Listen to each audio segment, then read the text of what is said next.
Hi there, and welcome back to another edition of ScaleUp Radio, the podcast inspired by the Entrepreneurial ScaleUp System and designed to make navigating our scale-up journeys that little bit easier by learning from others' experiences. I'm Kevin Brent, and today I'm joined by social entrepreneur Adefunke Larigo, the founder of Agency Connection, a trailblazing organization dedicated to recruiting diverse panel members for adoption and fostering assessments in the UK. And Ade shares her journey from shifting business models to overcoming industry challenges to launching a jobs board aimed at simplifying the recruitment process. Tune in to learn how Agency Connection is championing diversity to ensure better outcomes in adoption and fostering and better decision-making, essentially, and discover what lies ahead for this pioneering initiative. Make sure you don't miss any future episodes by subscribing to ScaleUp Radio wherever you like to listen to your podcasts. You can also nominate a guest for ScaleUp Radio if you know someone with an interesting scale-up story, and you can find out how in the show notes. Don't miss this insightful discussion on creating systemic change and enhancing industry practices through diversity. So stay tuned and don't forget to subscribe for more episodes like this.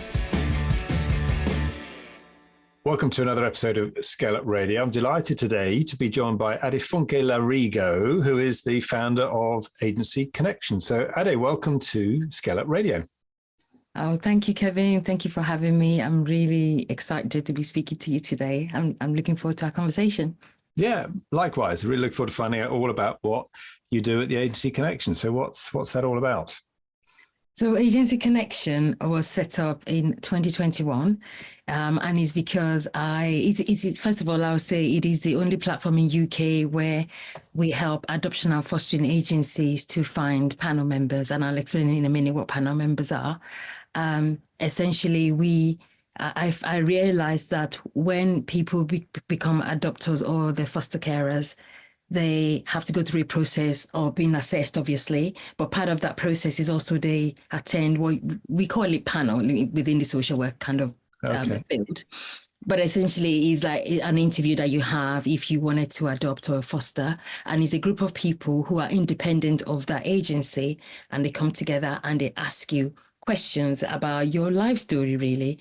But the point of the panel is not really there to assess the person who is being interviewed. It's more to ensure that the agencies have done all the right things. They've ensured that they've ticked all the right boxes, they've done all the checks, and they've got your story right, your skills, your experiences, everything is in place to make sure that the person has a good start on that journey of becoming a parent. So that is the point of the panel. They're there to check the agency. But I noticed that within that group, predominantly, there is lack of diversity all across the UK. And I wanted to do something about that because I used to be a panel member. Well, I am still a panel member. And I felt like this is something that we can change easily. We need to encourage more people from different cultural groups within the country and bring them together and encourage them to become panel members. So that's why I set up Agency Connection to enable us to achieve that. And I think you were shortlisted at the Great British Entrepreneur Awards, so it's fantastic for that. And so, does that mean that there's not other people doing what you do?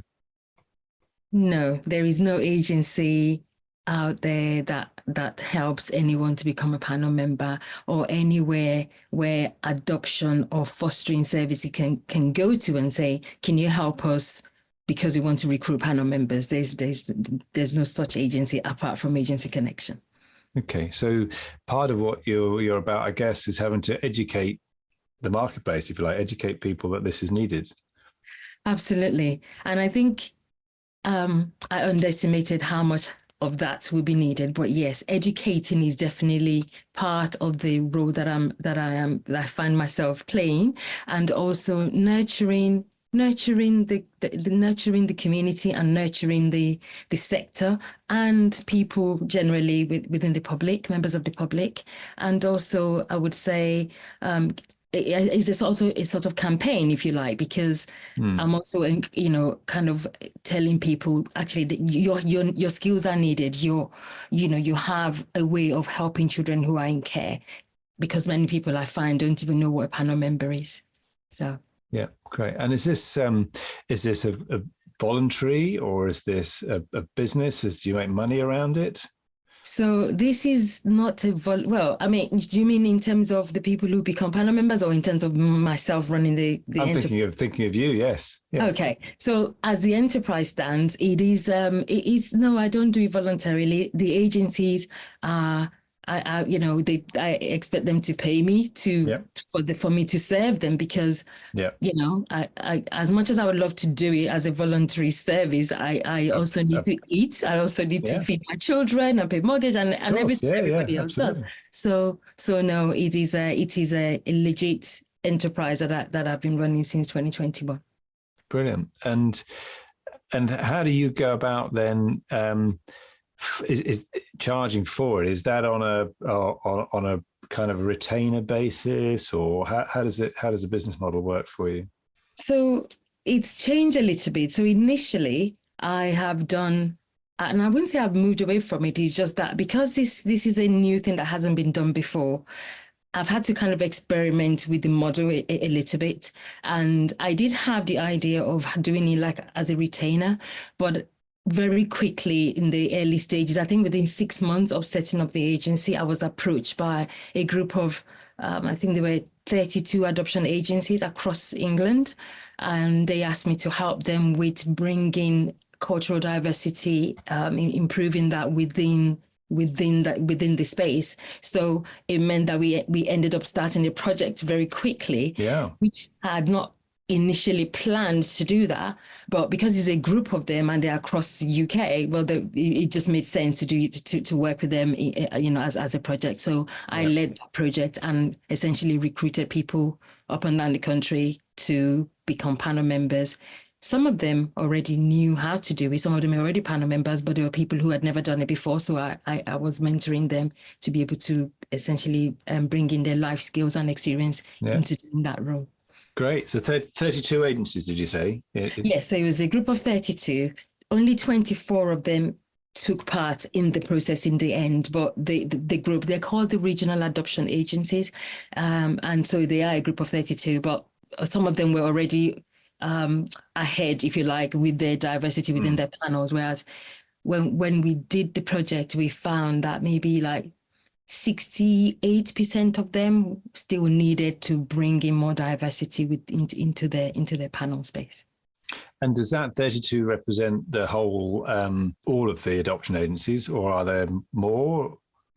There are more. So the 32 represent only the ones that are considered the regional agencies. So they will also have voluntary adoption agencies, of which there are less of those. But the regional ones were the ones who approached me. They're the ones that I worked with. So there are other adoption agencies, as I said, who are they're referred to as a volunteer. So there's a bit of a difference. And also there is a fostering side as well, which is a whole different thing altogether. So yeah. Brilliant. So what's your story? You said you were a panel member already. What got you into this? So I am also a social worker. I've been a social worker, maybe that's coming up to 20 years or something like that. And I always had this calling, if you like, or I don't know if it's a calling, whatever you want to call it, of helping to make a difference in children's lives. I had some traumatic experiences growing up. I lost my mum when I was about 9 years old. And that meant that certain things happened in my life, and I found myself not always heard. I felt like I couldn't quite use my voice, or maybe I was using it, but it didn't feel like I was able to advocate for myself. And in my journey as a social worker, when I looked back on why did I want to be a social worker, I realized that it's because of my childhood experience. That's what led me into social work in the first place. And in my practice, I felt like working the front line, I didn't feel like I was making as much of a difference I would like to see. And this is not to say that people who are frontline social workers are not doing a good job, because there are many amazing social workers who are doing amazing things. But for me, I wanted to be in a position where I was working strategically and I was able to help the I was able to speak into legislation, if you like, able to speak into how we shape the looked after system. I didn't want to simply be doing the thing that somebody had kind of decided, who sometimes, if people haven't worked on the front line, they don't really fully appreciate what is involved. Right. So I wanted to take my experience on front line to the strategic level and implement changes there. And so that's kind of what led me into setting up the agency. And as I said, because I had this whole struggle of not being able to use my voice effectively, I felt like this would be a good way for me to advocate for children who are in care, to help them to amplify the needs that they have, particularly children who are from the Black community or the global majority community. Sometimes their needs are overlooked because of the decision makers are largely white middle class. So if there's nobody there who looks like them, well, who is actually representing their needs in those spaces? So I realized there was this gap within the decision-making process, and I wanted to make a change with that. And that's what led me to essentially create the agency. And obviously, it's still early days. We're 3 years in, but it's still very early days. So, I'm hoping that as we're going on in our years, we will be able to continue to make the changes that I would like to see. And not just me, but other people within the community of fostering and adoption would love to see that as well. Great. And is it you? Have you got a team of people? So I am the main person within the agency. I have part-time staff, if you like, who are working with me.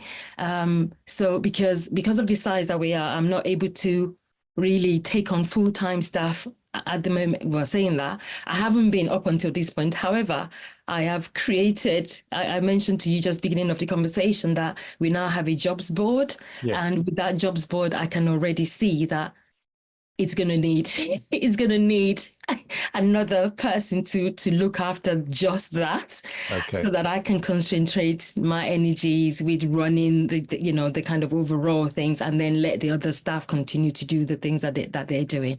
So, but sometimes until you're in there, you don't quite know what it is, like how the thing is going to be. Yeah. So, and I have found that there's a lot of trial, I suppose, testing, if you like, with this enterprise, because it's new. We don't really have another agency that we can look at and say, oh, we know, how did they do it over there? Maybe we can do something different. We're having to really innovate with it and create it and see how it works out, really. So it's been exciting, but it's also been quite challenging. Yeah, I absolutely can imagine. So tell me about the job board then. What is that? What is that trying to do? Okay, so the point of the jobs board initially, so going back to the project, as I said, that I ran, we kind of had to manually do all of that, connecting, finding people and matching them with the agencies and things. I realized how time consuming that was. And I thought, if we're going to do this and help the whole of UK, we can't be manually doing all of this stuff. It's going to take too long. So it made sense to have a jobs board, because with the jobs board, when people are interested in becoming panel members, they can register themselves onto the jobs board. A bit like you go on Indeed or whatever other platform, you register yourself, put your CV, put your profile on there. And the idea is that the agencies can advertise on the jobs board, and essentially the agencies can match themselves with the people who are looking for panel roles. So essentially simplifying the process for everybody. At the moment, the agencies don't really have anywhere they can go to look for panel members. They kind of either ask within their network, which is what a lot of agencies tend to do, hence the lack of diversity, or they might advertise, say, on Indeed or on their website or whatever. But if people don't know that a panel role is something they can do, they're not going to go to an agency's board to go and look for it in the first place. Yeah. So this is why this kind of difficulty of finding the role and getting the people into the role has not always been easy. Some agencies are better than others, don't get me wrong, but the agencies continue to feed to me that they find it a challenge to get that balance of diversity. Has been a challenge. Great. And if part of the role of the panel is to do the checks and balances and make sure things will be done right, who trains up the panel members? So the agencies would generally train panel members themselves, but part of the service that we offer Agency Connection is also mentoring panel members. Yeah. And we're going to go on to create a community for panel members so that they can have ongoing training. And then again, that might help the agencies because we'll be taking the onus off of them to deliver the training for their panel members. Already, as it is, I have been going into different agencies and doing training for panel members when they've invited me in, or sometimes I've just done the training and advertised it on Eventbrite or something like that. And so it's just kind of helping them, again, finding ways to deliver the training, because legally, each agency has to do at least one training a year for their panel members. Yeah. So if there's a service where they can simply go to, again, that would make it easier on them. Great. So what are some of the challenges then? You know, you're breaking new ground. As you say, you haven't got a role model to follow as such, so you have to work it all out yourself. What are some of the big challenges then that you've faced over the 3 years or so that you've been running it? I think the educating the sector and educating. Actually, I don't even think that the sector needs educating, to be fair, because they don't disagree that they need the panels to be diverse. That is it's not a question. Yeah. They definitely agree with that. But I think funding is a challenge which everybody would find. And of course, a lot of the agencies are, their funding is tied to local authorities, and as we know, the funding is very limited. So you have to choose between different things and diversifying panel. If they can diversify the panel without having to figure out where they're going to find the funding, of course they will rather do that. But they've been doing that for years, and it would seem they've not necessarily been that successful at that.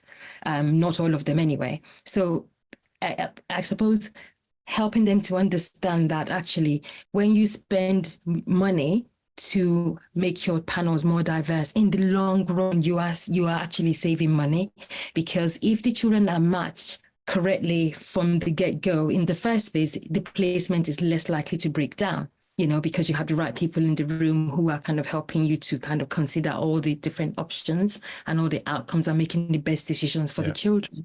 So that is one of the things. It's just helping agencies to understand that actually spending money at this point is a good thing because you're going to be saving money in the long run. Also, helping agencies to understand how they can go about actually finding people from diverse communities, because of course they don't have to use the services of Agency Connection. They could do it themselves, but agencies clearly struggle with that. They don't necessarily know where to go, how to go about connecting with people from different communities. So it's helping them to understand ways in which they can do that. So, for example, they could hire Agency Connection to come in and help them to teach them how to do that, or they could use the jobs board. Now there is one. Obviously, they didn't have that before. So those are just a couple of the things. And as I said, it's just nurturing the public to understand also that they have a role to play, because many people don't know what panel member role is. Many people will say to me, I've never even heard of that, because it's not very well advertised. It's not very well talked about. So people don't know what it is. So I underestimated how much educating that was necessary to do for the public, to help them to understand how they could help children who are being looked after. Brilliant. So how do you go about addressing those challenges? So what about, how do you help the councils to justify their spending essentially and realize that actually it's worth investing? Well, I don't think I help them to justify it, to be fair. But what I do is that I present a business case where when I'm able to do that, and also is a matter of trust. I appreciate that 3 years might seem in one sense a long time, but actually for an entity that has never existed before, 3 years is not a long time. Is not necessarily a long enough time for agencies to trust you and to understand that you can deliver the thing that they need. So I find that it's continuously talking about it, going to events, meeting people. And also I find that maybe when I use videos as well is quite helpful, because people, they sort of maybe it's something to do with our brains. I think we get tricked into thinking we know people when we see them more on videos. So when people see me more on video talking about different things, I tend to get people, reaching out to me, whether it's people who want to be panel members or whether it's agencies. I find that they reach out and say, oh, so what is that service about? Can we meet for half an hour and just talk about it? Help us understand more how you can help us. I mean, sometimes they would say to me, we absolutely need it, but we just need to wait until the next budget or whatever it may be, or we need to sign up this and that, or I need to go to X, Y, this person to get it signed off and things like that. But I find that he's educating and nurturing and just continue to do that. That is the way that is what I'm finding that it is helpful. Great. And what about the job board? Because that strikes me as, you've got the challenge of getting both sides of the marketplace growing at the same time, haven't you? How are you going about that? So again, it's the same thing. So I have a lot of agencies who are on the email list already. So we continue to talk to them on the email list and just giving them value, delivering value to them. That is what I find it's working really well, because we share lessons, we share things with them that helps them on the everyday journey anyway, with regards to when we talk about diversity and the advantages of having a diverse panel, whether even not just necessarily within panel, but having a diverse workforce, even the people who go out to assess the either foster carer, the wannabe foster carer, or the applicant who wants to be an adopter.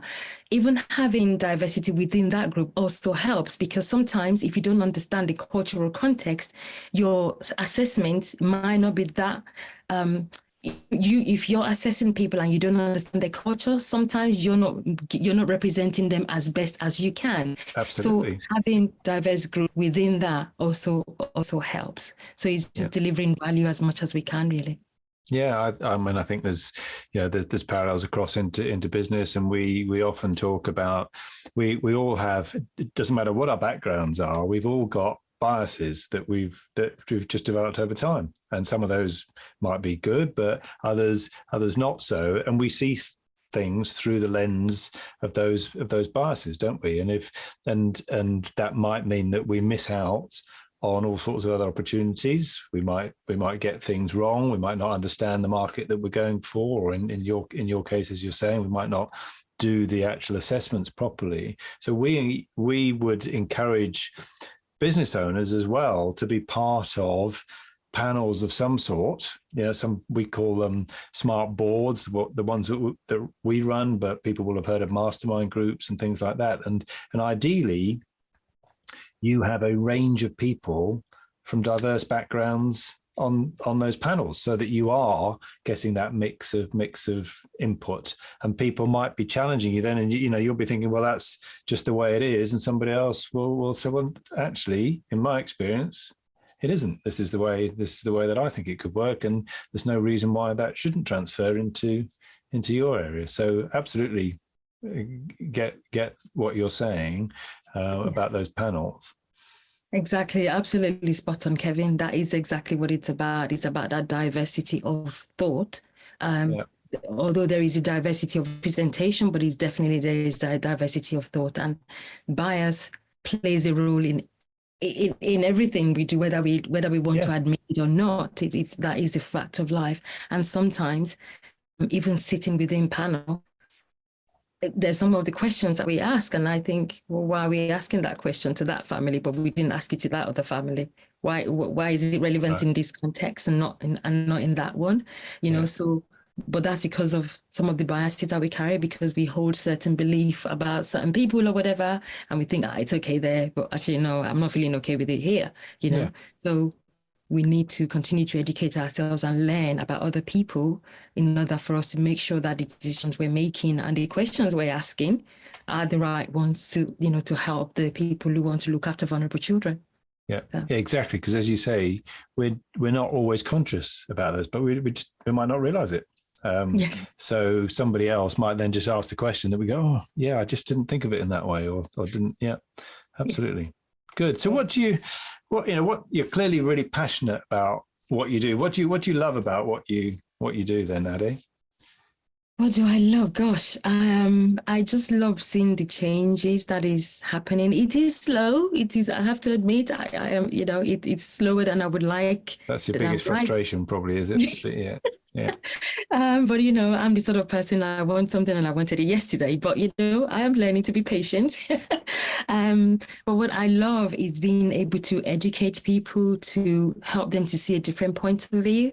I love giving a voice to children who are vulnerable and families as well who are vulnerable because some families want to adopt or they want to foster, but they get very nervous. And in during the process of being assessed, some families have also reached out to me and have said, I didn't think I had a very good experience. I felt that maybe there was bias that was shown towards me during the process, and maybe they, for whatever reason, have come away from the process. Right. So sometimes also losing people because the right people are not there. So I love being able to just help people along the way, even if they don't become foster carers, just to learn something about their own life and the strengths that they have and maybe things that they need to work on. And also I love learning because actually in doing all of these things, I realize that I benefit so much. I learn so much from the process, and my mind is being expanded every day. And I really absolutely appreciate that. Great. And what does frustrate you then? Obviously that things don't move as quickly as you'd like, but what would you change if might be an obvious answer, I don't know, but what would you change if you had a magic wand?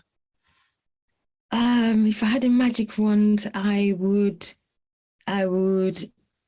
um, I would simply want more agencies to take up and be more intentional about making the community, their agency, their workforce, their panels more diverse. That's what I would want to see. And because ultimately we all benefit when we have a diversity of group of people. We all get to learn. We all get to become better people from interacting with people who look different to us. So you mentioned, we were talking about sort of squaring the two sides of the circle, at the same time with the agency side, but also then the people, the side that would come on the panel. How are you finding those people and building your network for that? Is that through the videos and? Yeah. And actually, it's been very interesting because it feels as if I'm not having to work that hard with finding the people who want to be panel members. I get lots of people reaching out to me and saying, oh, Adi, I've seen you on LinkedIn, or I've seen you on Instagram, or wherever they've seen me. How do I become a panel member? Here's my CV. What do I do? And things like that. So I do find that, and I think that surprised me. Is this pleasant surprise, and it's very welcome. So anyone who's listening, please keep doing that. So it's been such a joy for having people reach out because I am posting on social and appearing, I suppose, and saying, this is what I've learned today about this process. Or if you want to be a panel member, go here, click this button, or do whatever it may be that I'm talking about. So it's really encouraging to see that more people want to do it, and that amazes me really. But it's a good thing. I'm pleasantly surprised with that. Very good. And if you were to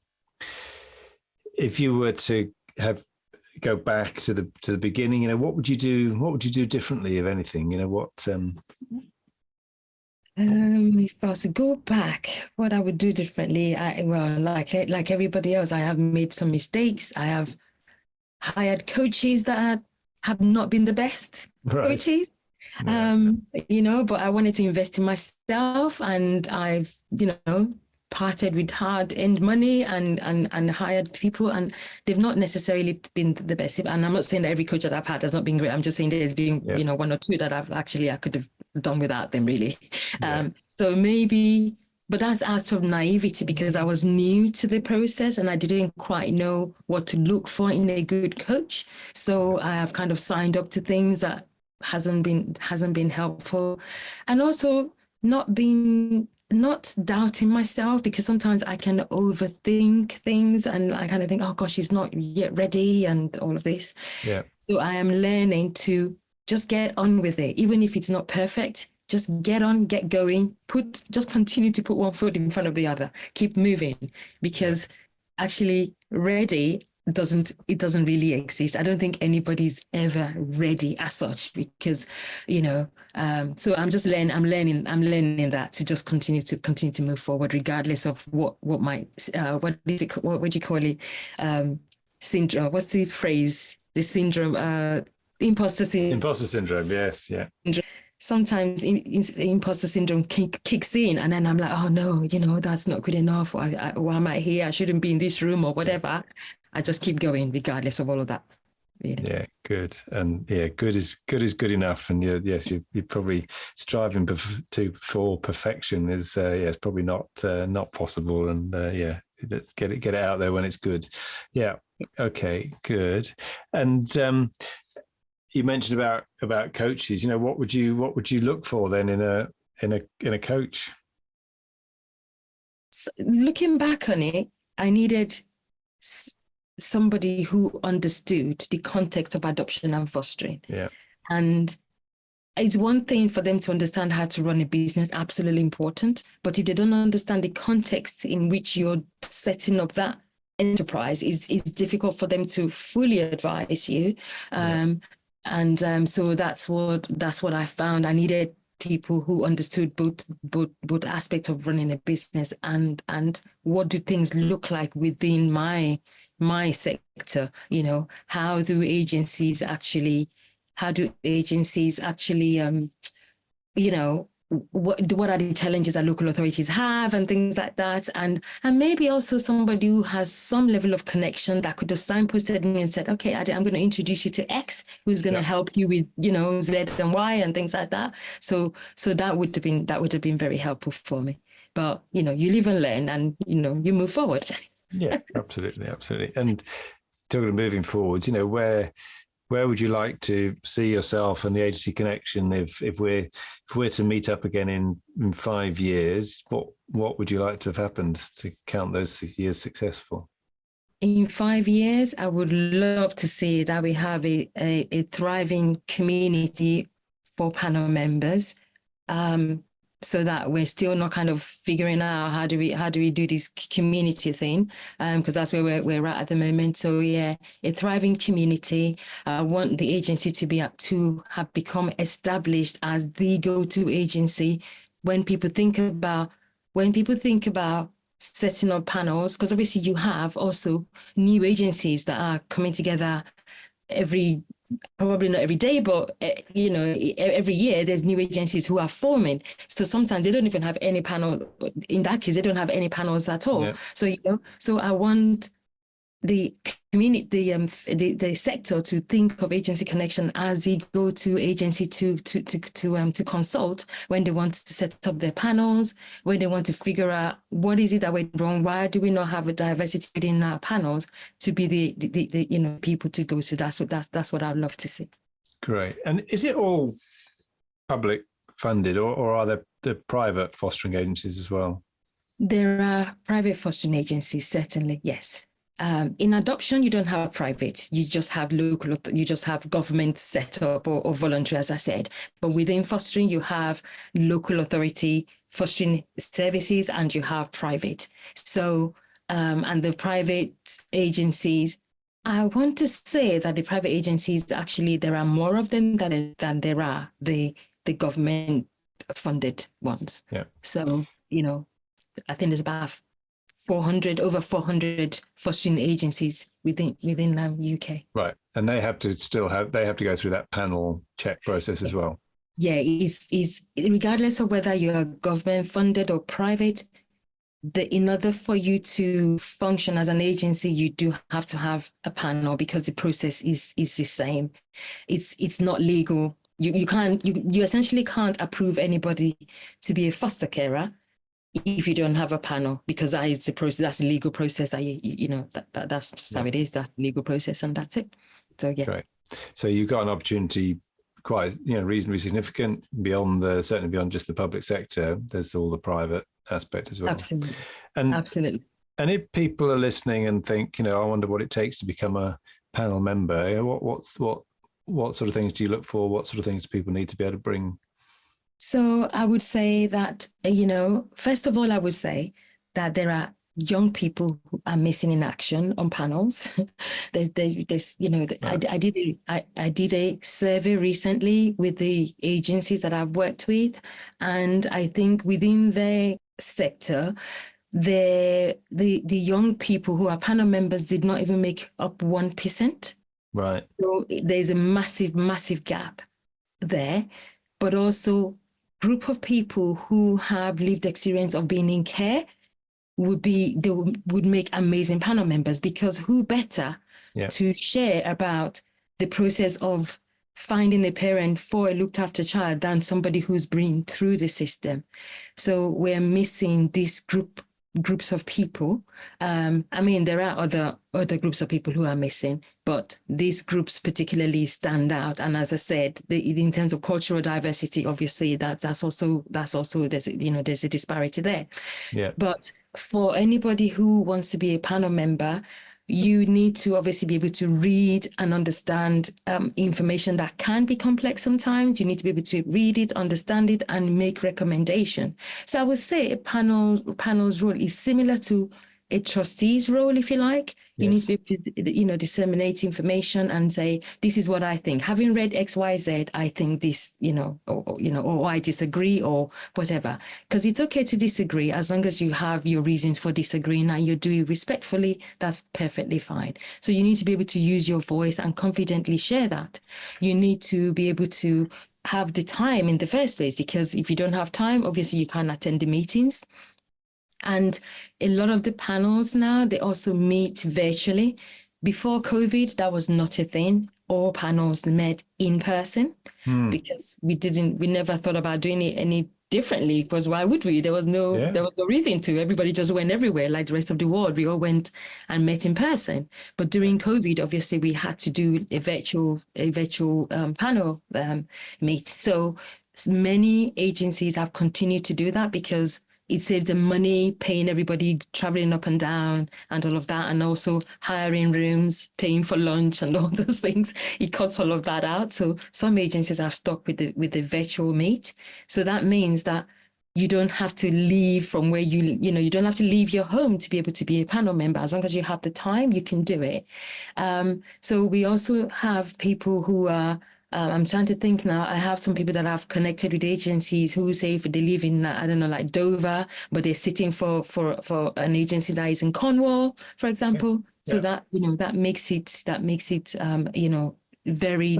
So does that mean does every agency have to have their own dedicated panel, or does that mean that actually there's an opportunity for you to almost put together a panel that can be rented out in a way to different agencies?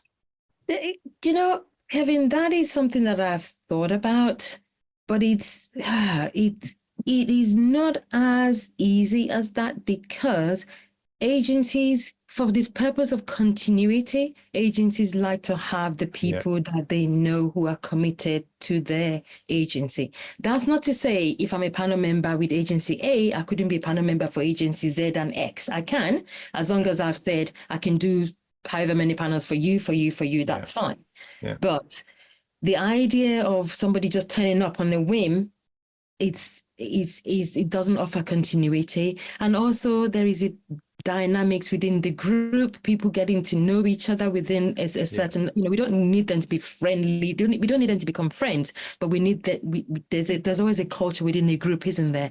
Yeah. So the idea of having a sort of, you can just ring somebody up on the day doesn't quite work because of that. And of course, we're dealing with children's lives, we're dealing with families, people's lives here. So we have to be very careful that it doesn't become a bit of a charade, So So you'd want a dedicated, dedicated panel, essentially. It is very important, because I've had people ask me that, why don't you do it that way? And I've thought, I can see the reasons why that wouldn't work. It would become very chaotic and things. So we don't want that. We want to keep it as, as calm, as reliable as possible.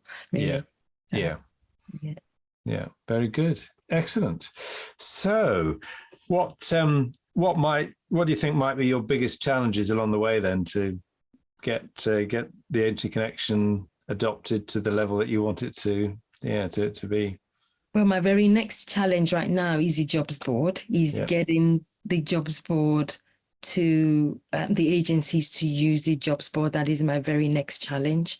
Because as I said, I only set it up. It was only ready 2 weeks ago, so I'm still in the process of. I'm writing to agencies and inviting them to come and test it out and see how you can work for them. And it's just getting them to trust us really to use the service, because ultimately it's going to make their life a lot easier, So I would say that is the very next challenge. Once we can establish that and we can get them to use it effectively, then we will build the customer base from there, really. Yeah. But so yeah. And I would imagine a challenge around how you're going to monetize that as well.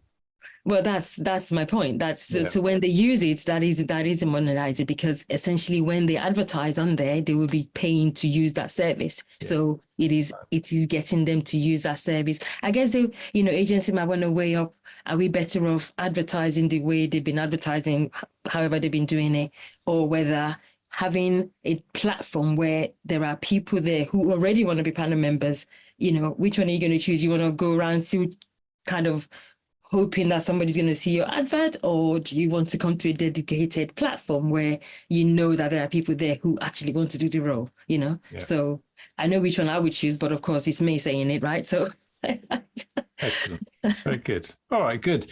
It's been fascinating, and an area that I now know a lot more than I did.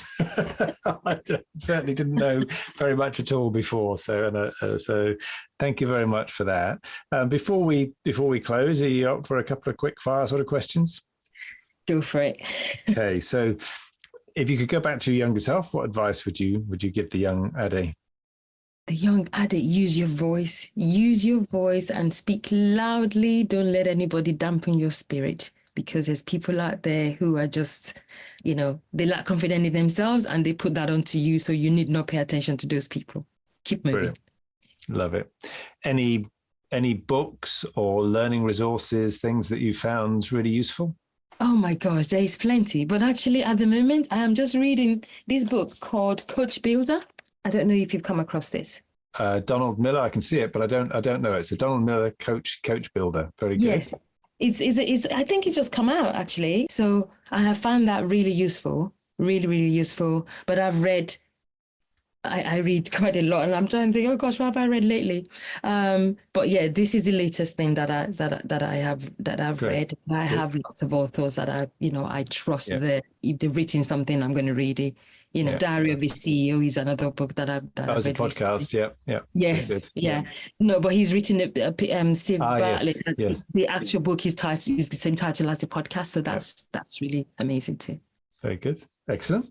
Do you use apps? Any particular apps that you like to use that you found useful? Oh yes, we mentioned Fathom actually. Whenever I do my Zoom calls, I use Fathom because it's just such a time saver, Yeah. I can capture what we've discussed afterwards and kind of make it into a post or just to remember, to be honest, because I find like with the amount of things that I'm having to try to remember, I tend to forget lots of stuff. And so it's a good way to go back and revisit the conversation when I need to. So I use that. I love podcasting. I do consume lots of podcasts. And one of the things that I actually want to do also is for Agency Connection to have its own podcast, but that's a conversation for another day. But yes, I like to use video in terms of just for marketing purposes. I love using video. I love to use storytelling when I'm explaining things to people, because I find that when there's the story behind the point, it's easier to kind of understand it, follow it, and retain it as well. Yeah. So that's those are a few things, and I post a lot on LinkedIn, as I said. I find it's such a great platform. I don't know, do you use LinkedIn much? Yes, we use LinkedIn quite a lot for looking for specific types of people and starting conversations. Yep, absolutely. And reaching out and inviting people to the podcast. Yes, of course. Good. And Who would you say has had the most influence on you as a business leader? Oh, wow, that's not such an easy question actually, because I have paid attention to a few key people. In fact, people that I've met on LinkedIn. There's a few key people for different purposes. I belong to some communities that where I've received a lot of support and help with things. So I would want to. Can I just mention the names of people that I've come across? Yes, go ahead. Yeah. So there's a lady called Samantha Hill. She runs the community. She runs a membership community. So if you want to build a community, her membership is about teaching you how to do that. So that's really helpful. Anna Payne is another person who talks a lot about sales. Again, I found her on LinkedIn. So she's been brilliant.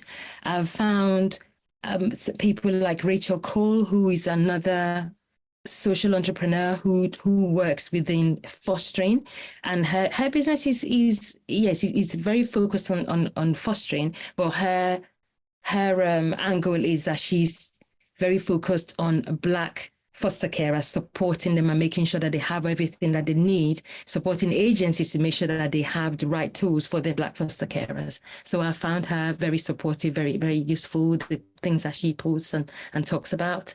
And Karen Griffiths is another person. She speaks about mindfulness. So I tap into some of the things that they talk about because, we need to be mindful. And I rush around a lot, so every now and again I need to just take a moment and just calm down. Yeah. We all need to. Very good, excellent. No, very good. So if people would like to get hold of you, Ade, or find out more about the Agency Connection, or even think about putting themselves forward as a panel member, how would they go about that? How would they find you?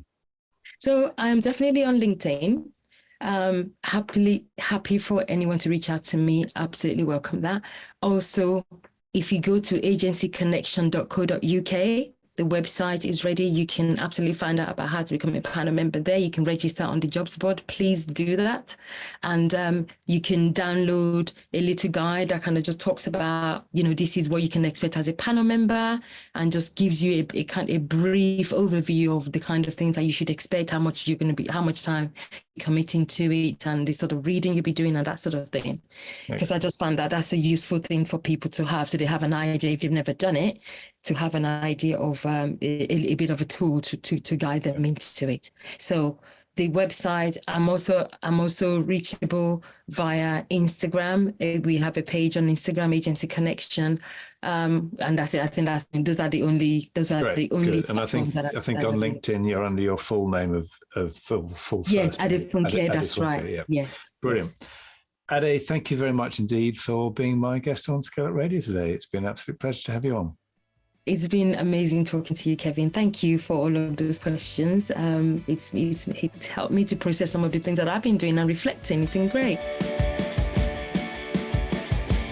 I hope you enjoyed that discussion, and if you're building and scaling your own business, you might well be interested in our book, The Entrepreneurial ScaleUp System. And it's exactly what it says on the tin. It's a practical handbook around scaling a business in a structured way. And you can order a copy on all your favorite online retailers, including an audio version, or you can find it and other supporting resources on our website, www.esusgroup.co.uk. That's esusgroup.co.uk, which is esusgroup.co.uk.